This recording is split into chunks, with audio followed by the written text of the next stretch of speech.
예수님께서 이 땅에 오셔서 복음을 증거하실 때 예수님을 따르던 사람들에게는 자신들의 신앙을 위해 예수님께 기대했던 것이 하나 있었습니다. 그것은 내가 어떻게 살아야 경건할 수 있을까입니다. 유대인들에게 있어 경건한 삶은 대단히 중요한 문제였지만 그 해결의 열쇠를 정확히 알 수가 없었어요. 지금처럼 스마트폰에 손가락으로 몇 글자만 치면 논문을 볼 수 있었던 세상도 아니었고, 모든 사람에게 교육의 혜택이 있어서 공부를 할 수 있었던 시대가 아니었기 때문에 문자를 알았던 소수의 종교 지도자들로부터 성경과 율법과 경건을 배워야 했고, 시대를 넘어 계속 이어져 왔던 전승을 통해 배워야만 했던 시대였습니다. 그러나 이마저도 기회가 많지 않았기 때문에 예수님 당시의 유대인들은 어떻게 사는 것이 경건하게 사는 것이고 어떻게 해야 하나님께 올바르게 나아갈 수 있는지를 몰랐습니다. 그게 사실이었습니다. 지금의 사람들은 아니 당시에는 율법이 있지 않았냐 이렇게 생각하기가 쉽지만 율법을 지키며 산다는 것이 그렇게 간단한 게 아니었습니다. 대단히 어려운 문제였어요. 자, 여기 10계명의 율법이 있습니다. 살인하지 말라, 간음하지 말라, 도둑질하지 말라, 거짓 증거하지 말라, 뭐 이런 10계명이 우리 앞에 있습니다. 살인하지 말라고 하셨는데 전쟁에서는 사람을 죽였잖아요. 이것을 어떻게 해석해야 합니까? 또한 먹기 위해 가축을 죽이는 것은 또 어떻게 해석해야 합니까? 단순히 율법만 가지고는 그 다양한 삶의 현장에 적용하기가 어렵습니다. 그래서 율법에 대한 설명이 있어야 하고 해석이 있어야 했고 율법의 부록과 같은 부칙이나 실행 규정이 있어야 했습니다. 다시 말하면 실천적인 생활을 위해, 경건한 생활을 위해 이럴 때는 이렇게 하고 저럴 때는 저렇게 해라. 이런 율법의 해석이 필요했습니다. 안식일을 거룩하게 지키라는 율법은 알겠어요. 그런데 구체적으로 어떻게 지켜야 하는 것입니까? 사도행전 1장 12절에 보면 제자들이 감람원이라 하는 산으로부터 예루살렘에 돌아오니 이 산은 예루살렘에서 가까워 안식일에 가기 알맞은 길이라. 이 말씀에 안식일에 가기 알맞은 길이라는 표현이 나옵니다. 아니, 안식일에는 일하지 말라고 했는데 그럼 얼마나 걸으면 괜찮은 겁니까? 10발짝 걸으면 괜찮겠습니까? 아니면 100발짝 걸으면 괜찮은 겁니까? 101발짝 걸으면 죽는 겁니까? 그렇잖아요. 그래서 똑똑한 랍비들이 모여서 많은 고민을 했습니다. 그러다가 민수기 35장 5절의 말씀을 근거로 2000규빗, 즉 약 1km의 거리는 걸어가도 괜찮다고 했어요. 안식일 날. 재밌죠? 이 정도의 거리가 바로 사도행전에 기록된 안식일에 가기 알맞은 길이었습니다. 안식일에 걸어가도 괜찮은 거리였습니다. 또는 안식일에 몸이 불편한 사람이 지팡이를 짚고 다니는 것은 괜찮다. 하지만 건강한 사람이 지팡이를 짚고 다니면 일한 것이 되니까 안식일을 범한 것이 된다. 이런 식으로 당시에 아주 많은 부칙이 생겨났어요. 유대인의 전통적인 율법책인 미시나에 보면 안식일에 대하여 39개의 금지 목록이 있었고 부칙이 몇 개인 줄 아십니까? 234개였어요. 그러니 일반 사람들은 이것을 다 알지도 못할 뿐더러 이런 부칙을 모두 지키기가 너무 어려웠던 거예요. 결국 나중에는 어차피 지키지도 못하니까 그냥 마음대로 살겠다. 이렇게 자포자기했습니다. 그럴 수밖에 없잖아요.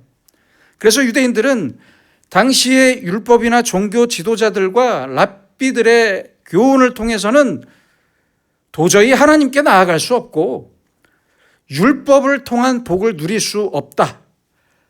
바로 이러한 결론에 도달하게 됩니다. 그런데 이런 사람들에게, 이런 일반적인 사람들에게 예수님께서 나타나셔서 심령이 가난한 자는 복이 있나니 천국이 그들의 것이다. 이렇게 복음을 전하시니 그들의 마음이 얼마나 시원했겠습니까? 그 마음이, 답답했던 마음이 뻥 뚫렸어요. 그래서 많은 사람들이 자유롭게 되기 위하여 예수님을 따랐던 것입니다. 그런데 여기에 문제가 있었습니다. 이렇게 생각하고 예수님을 따르다 보니까 이제 율법은 필요 없다. 예수님만 따라가면 된다. 바로 이게 문제였어요. 율법 때문에 아주 큰 피로감을 느꼈던 당시 사람들이 이제는 아예 율법을 다 버려버리고 예수님만 믿으면 구원을 받을 수 있다고 생각했고, 예수님은 갑자기 오랜 역사를 자랑하는 율법의 폐기자처럼 되어버렸습니다. 예수님이 그렇게 하셨던 게 아니라, 잘 생각하셔야 합니다. 사람들이, 일반 대중이 예수님을 그렇게 만들어버렸던 거예요. 그렇게 소문을 냈어요. 사람들은 자연스럽게 자신들과 예수님을 율법 무용론자, 율법 파괴론자로 만들었고, 평생을 율법에 매달리며 살았던 당시의 종교 지도자들도 예수님을 핍박하기 시작하면서 예수가 율법을 지키지 말라고 했다. 예수는 반율법주의자다. 이렇게 소문을 퍼뜨리기 시작했습니다. 일반 대중과 종교 지도자들이 예수님이 율법 파괴자라고 그렇게 동시에 소문을 내기 시작했던 거예요. 그래서 예수님을 가운데 두고 율법의 피로감이 누적되었던 일반 대중과 예수님을 핍박하고자 구실을 찾았던 종교 지도자들, 이 양쪽에서 서로 예수님을 반율법주의자로 만들어버렸던 것입니다. 이 상황을 잘 아셨던 예수님께서는 그래서 오늘 본문 17절에서 이런 말씀을 하셨던 거예요. 내가 율법이나 선지자를 폐하러 온 줄로 생각하지 말라. 폐하러 온 것이 아니요, 완전하게 하려 함이라. 너무 귀한 말씀입니다. 율법을 완전하게 한다는 것은 율법의 본질적인 뜻을 아는 데 있고, 율법의 근본적인 뜻을 너무 잘 아셨던 예수님께서는 그 뜻을 해석해 주셨던 겁니다. 그래서 예수님은 율법을 폐기하러 오셨던 것이 아니라 완전하게 하러 오셨다는 이 말씀은 대단히 옳으신 말씀입니다. 그동안의 종교 지도자들은 율법을 확대하고 재생산하면서 일반 대중을 율법적으로 학대해 왔고, 그래서 당시의 율법은 빈 껍데기만 남았습니다. 예수님께서는 이것을 다시 바로잡고 율법을 완성하려 하셨던 것입니다. 창세기 2장에 보면 하나님께서는 아담에게 선악과를 먹지 말라고 하셨어요. 그리고 아담의 아내인 하와를 만드셨습니다. 그런데 창세기 3장 3절에 보면 하와가 뱀에게 이렇게 말합니다. 하나님의 말씀에 너희는 먹지도 말고 만지지도 말라고 하셨다. 하나님은 만지지도 말라는 말씀은 안 하셨어요. 먹지 말라고는 하셨지만 만지지도 말라는 말씀은 안 하셨어요. 바로 이런 게 부칙이에요. 율법의 부칙. 쓸데없는 부칙. 아담 생각에는 먹으면 안 되니까 아내인 하와에게 아예 만지지도 말라. 이렇게 말했던 걸로 보여요. 여기에 한술 더 뜹니다. 하와가 한술 더 떠요. 너희는 먹지도 말고 만지지도 말라. 너희가 죽을까 하노라 하셨느니라. 내가 먹는 날에는 반드시 죽으리라. 이 하나님의 말씀이 죽을까 하노라. 반드시 죽으리라 하셨는데 죽을까 하노라. 이렇게 바뀌었어요. 생각해 보세요. 하나님의 말씀인 법을 확대해서 해석했고, 그렇죠? 받을 벌은 축소했어요. 죽을까? 축소했어요, 벌을. 그래서 먹었던 거예요. 그래서. 죽을까 하노라 하니까 먹은 겁니다. 정말 죽을 줄 알았으면 먹었겠습니까? 예수님 당시의 율법도 마찬가지였어요. 율법이 왜곡되었어요. 그래서 예수님께서는 오늘의 말씀처럼 율법을 완전하게 하시기 위해 이 땅에 오셨던 것입니다. 유대인의 율법은 시내산에서 모세가 하나님으로부터 받은 십계명을 바탕으로 만든 613가지의 계명이었고, 그 안에는 제사법, 형법, 민법, 도덕법이 모두 포함되어 있었습니다. 그러나 이 율법은 완전한 율법이 아니었어요. 그래서 예수님께서 완전하게 하셨던 것입니다. 오직 예수님만이 율법을 완전하게 할 수 있는데, 사도 바울은 로마서 10장 4절에서 이 사실을 이렇게 말씀했습니다. 그리스도는 모든 믿는 자에게 의를 이루기 위하여 율법의 마침이 되시니라. 아주 귀한 말씀입니다. 이 말씀은 예수님이 the end of the law, 율법의 마침이 되신다는 말씀이고, 예수님이 율법을 완성하셨고 율법의 모든 요구를 끝내셨다는 신학적으로 대단히 중요한 의미의 선언입니다. 선언. 그렇다면 예수님께서는 어떻게 율법을 완성하셨을까요? 첫째로 예수님 스스로 율법을 지키시기 위해 십자가에서 죽으심으로 율법을 완성하셨습니다. 죄인을 구원할 수 있는 길은 죄인의 회개와 동시에 죽음뿐입니다. 죽어야만 그 죄가 죄값을 치르는 거예요. 그렇잖아요. 그래서 제사법이 있었고 나 대신 동물을 죽였던 거예요. 그렇잖아요.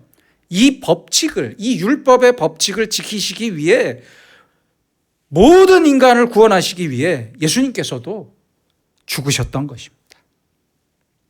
십자가에서 죽으심으로 모든 죄인에 대한 죄값을 예수님께서 이미 대신 지불하셨습니다.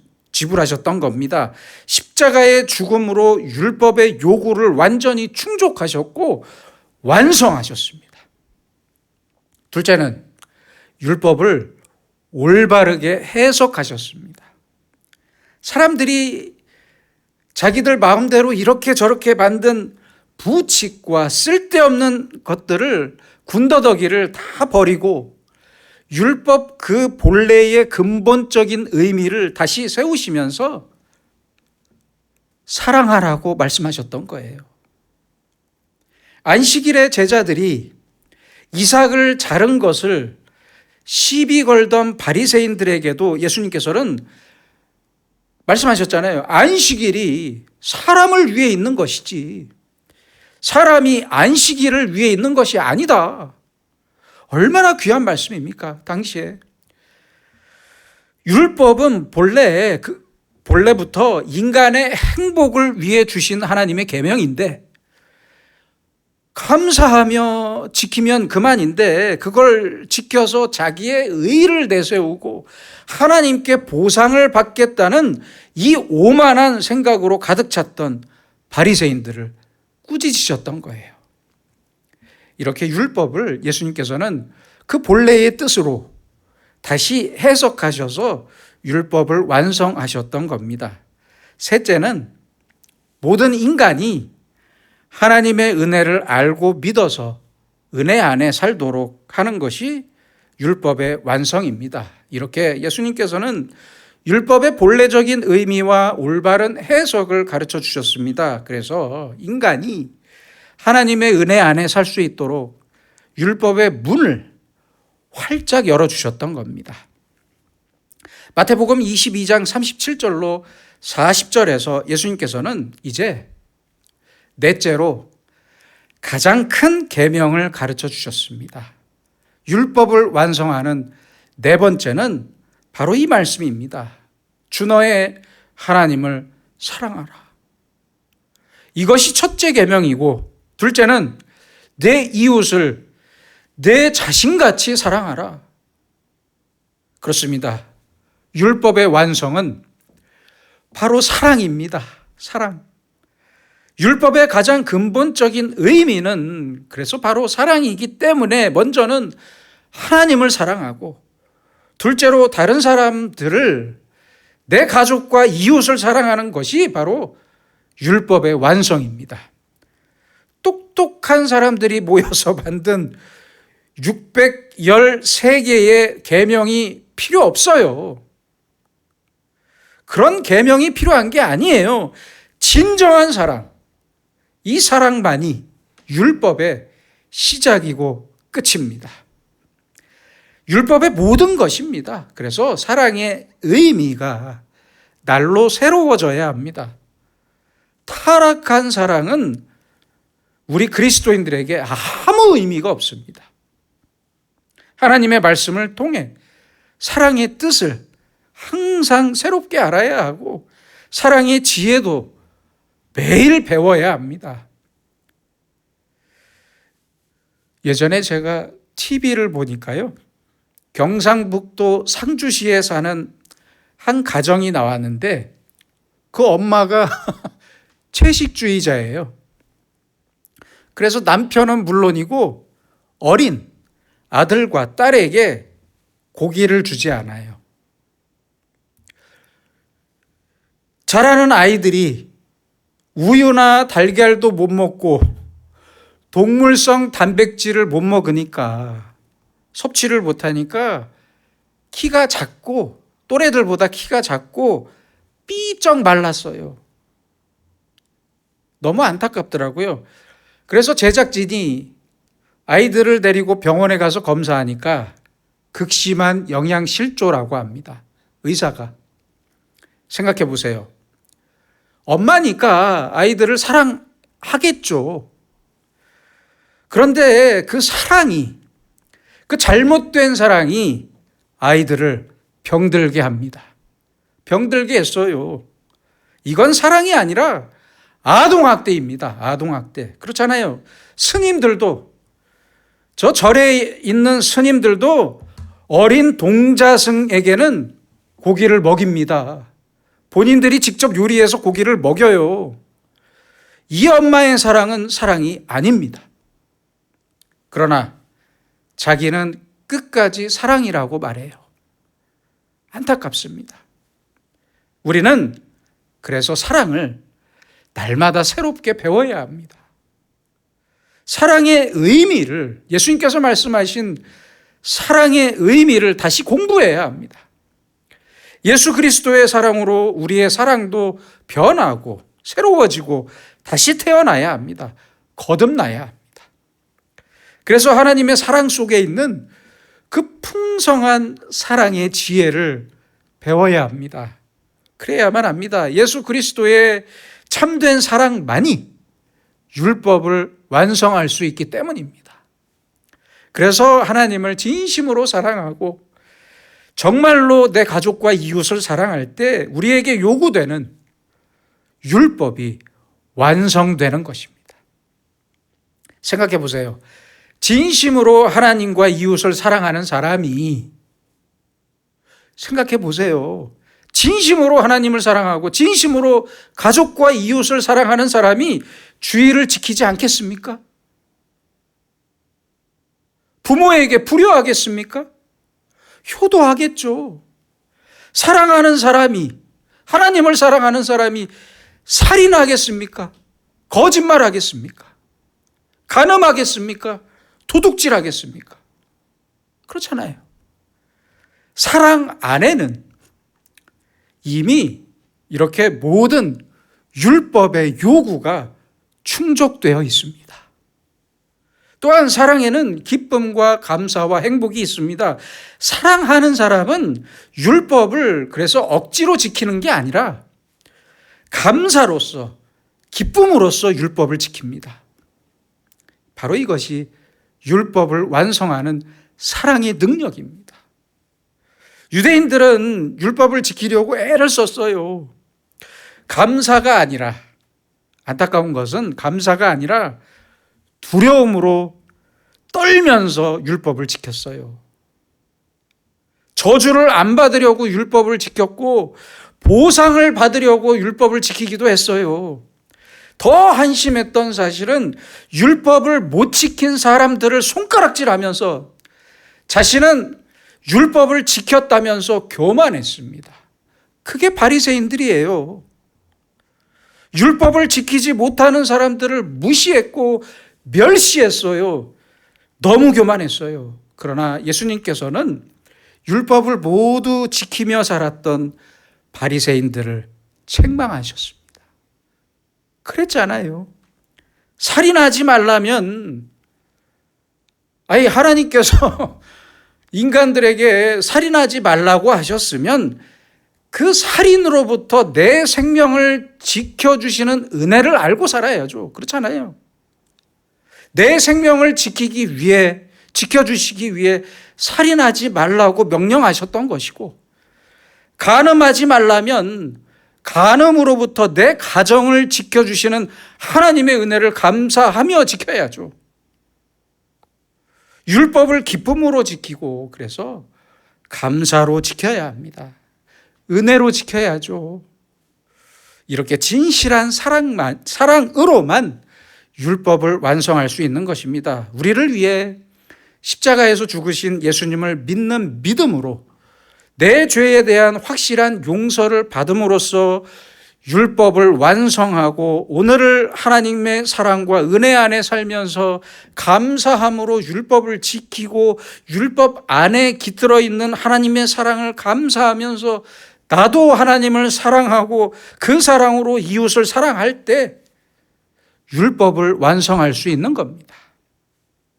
예수님은 말씀하십니다. 율법을 폐하러 온 것이 아니요 완전하게 하려 함이라. 율법의 1.1획도 결코 없어지지 아니하고 다 이루리라. 1점이라는 것은 무슨 뜻이냐면 우리말 문장의 마침표처럼 점이 아니라 그런 마침표가 아니라 히브리어 알파벳을 보면 점처럼 생긴 점이 있습니다. 그 문자 안에, 알파벳 안에 그게 1점이에요. 그 점이 빠지면, 그 점을 찍지 않으면 그 똑같은 단어가 완전히 다른 뜻이 되거든요. 그래서 하신 말씀입니다. 이렇게 율법은 반드시 지켜야 하고 완전하게 다 이루어져야 한다는 사실을 강조하신 말씀입니다.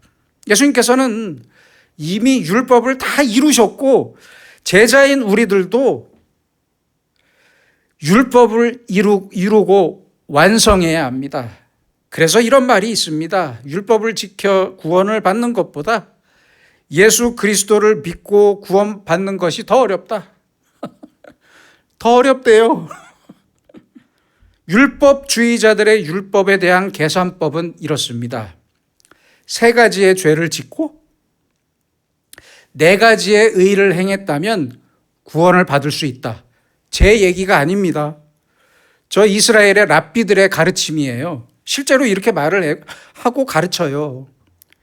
그러나 예수님께서는 마음과 목숨과 뜻을 다해서 하나님을 사랑하고 나 자신처럼 이웃을 사랑하고 자기 십자가를 지고 나를 따르라고 말씀하셨습니다. 명령하셨습니다. 여러분, 무엇이 쉽겠습니까? 예수 믿고 구원받는 것은 그래서 절대로 쉬운 일이 아니에요. 내 목숨을 다해 사랑하며 사는 것이 단순히 율법을 지키는 것보다 훨씬 더 어려운 일입니다. 그러므로 이러한 율법의 요구를 인간적인 방법이나 인간적인 지식으로 대응하려고 하지 마시고 하나님의 거룩하신 사랑과 은혜를 통해 율법이 가진 그 본래의 의미를 깊이 알고 사랑과 기쁨과 감사로서 율법을 지키고 자유롭게 사는 것이 바로 율법을 완성하는 우리 그리스도인의 생활입니다. 기도하겠습니다. 십자가의 놀라운 사랑과 은혜와 능력으로 이 땅에서 율법을 완성하신 주님, 그 완성의 시작과 끝은 바로 주님의 사랑임을 배웠습니다. 그러나 아직도 율법의 잘못된 해석에 빠진 저희를 불쌍히 여기시고 주님의 지혜와 사랑을 날마다 허락하셔서 예수님의 십자가의 죽음과 율법에 대한 올바른 해석과 하나님과 가족과 이웃을 향한 가장 겸손한 사랑, 그 새로운 계명으로만 율법을 완성할 수 있음을 가슴 깊이 깨달으며 살게 하옵소서. 다시 사랑을 배우게 하시고 나를 향한 이기적인 사랑을 벗어나 예수님의 완전하신 사랑을 소망하고 실천하면서 기쁨과 감사와 행복으로 살아가는 우리가 되게 하여 주시옵소서. 예수님의 이름으로 기도드립니다. 아멘.